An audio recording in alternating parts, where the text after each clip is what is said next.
ഇത് റമദാൻ 4-ന് ഉണ്ടാക്കിയ ഒരു സ്പെഷ്യൽ ചിക്കൻ കീമ പിസയുടെ റെസിപ്പി ആട്ടോ. സംഭവം ഇത് ഉണ്ടാക്കാൻ വളരെയധികം സിമ്പിളാണ്. ഇൻഗ്രീഡിയൻസ് എല്ലാം ഞാൻ സ്ക്രീനിൽ കൊടുക്കുന്നുണ്ട്. ഈ ഒരു പിസ്സ ഇതുവരെ തയ്യാറാക്കാത്തവരുണ്ടെങ്കിൽ ഒന്ന് ട്രൈ ചെയ്യണേ. അത്രക്കും അടിപൊളിയാണ്. ഇത് ഒരെണ്ണം കഴിച്ചാൽ തന്നെ നമ്മുടെ വയറങ്ങ് ഫില്ലായിക്കോളും. നമ്മൾ ഫസ്റ്റിൽ വാട്ടിയെടുത്ത സവാള ഉണ്ടല്ലോ, അത് നന്നായി പേസ്റ്റ് ചെയ്ത് അരച്ചിട്ടാണ് ഇതിലേക്ക് ചേർക്കേണ്ടത്. അതുപോലെ തന്നെ ചിക്കനും ഒന്ന് ക്രഷ് ചെയ്തെടുക്കണം. നന്നായി പേസ്റ്റ് ആവണ്ട, ഒന്ന് ക്രഷ് ചെയ്ത് മാത്രം ചേർത്ത് കൊടുത്താൽ മതി.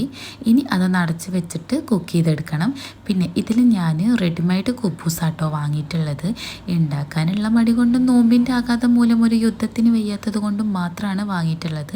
2 എണ്ണം എയർ ഫ്രയറിലും ബാക്കി ഞാൻ ഇഡ്ലിത്തട്ടിലുമാണ് വെച്ചിട്ടുണ്ടായിരുന്നത്. കണ്ട ഒരമ്മ പെറ്റ മക്കളെ പോലെ തോന്നുമെങ്കിലും രണ്ടും 2 സ്വഭാവക്കാരാണ്. അതായത് രണ്ടും 2 ടേസ്റ്റ് ആണെന്നാണ് അർത്ഥം.